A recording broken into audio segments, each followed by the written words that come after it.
Permission to be Powerful is a reader-supported publication. To receive new posts and support my work, consider becoming a free or paid subscriber. Abandoning yourself isn't loud. It doesn't come with warning signs or sirens. It doesn't scream for attention. Instead, it whispers. It begins quietly. One compromise here. Another overlooked boundary there. The whispers become a constant. So familiar you don't even notice. Self-abandonment is insidious. It's turning the other cheek. It's agreeing to things you don't want to do. It's tolerating disrespect. It's giving too much of yourself. Self-betrayal is insidious. Your inner child is keeping score. When you honor your true feelings, you're powerful, and whenever you don't, you alienate yourself. Every time you abandon yourself, you betray your thoughts and feelings. Many people are so out of touch with themselves, they don't even know what they feel. That person needs to be in therapy. Everyone does. How did I become Mike Tyson? Simple. I put myself first, no matter what. Sure, there are some exceptions. Being a parent means being selfless. But you must put yourself first. This is non-negotiable. Someone who will not allow you to put yourself first disregards a massive part of your humanity. It's oppressive. You deserve better.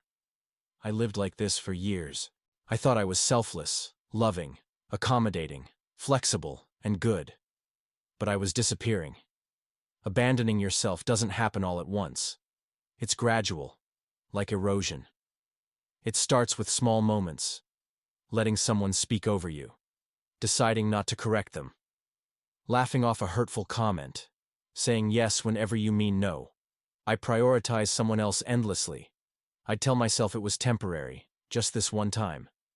But it never was. It became a habit, a pattern, a way of life.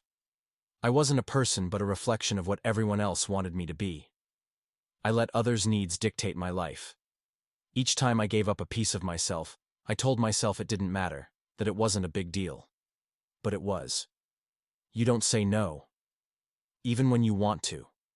Even when you need to. Even when you give until you're empty. You suppress your feelings.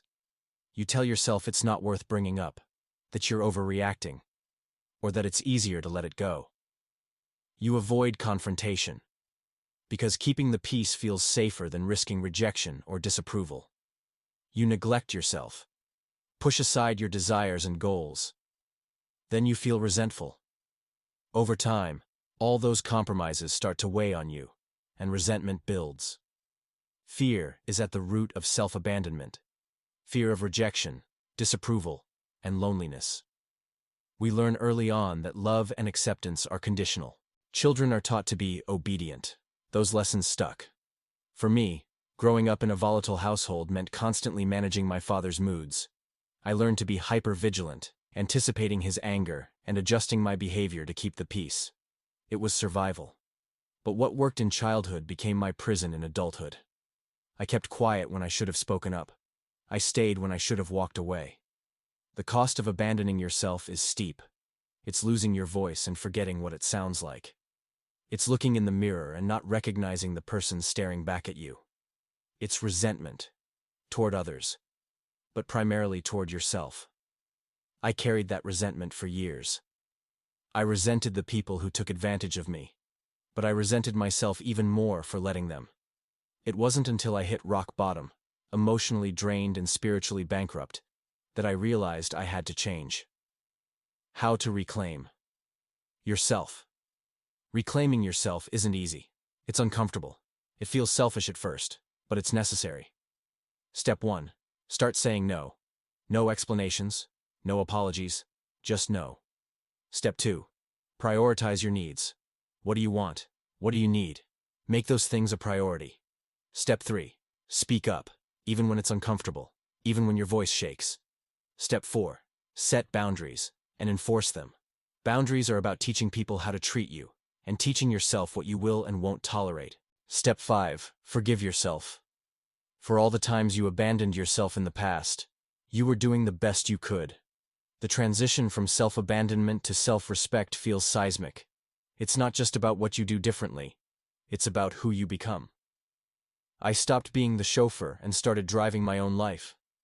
I started saying no, even when it hurt.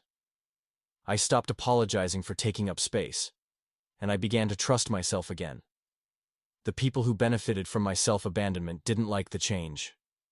I started showing up differently in relationships, attracting different kinds of people who respected me because I respected myself. Without hesitation, I became the kind of person who could say, I count.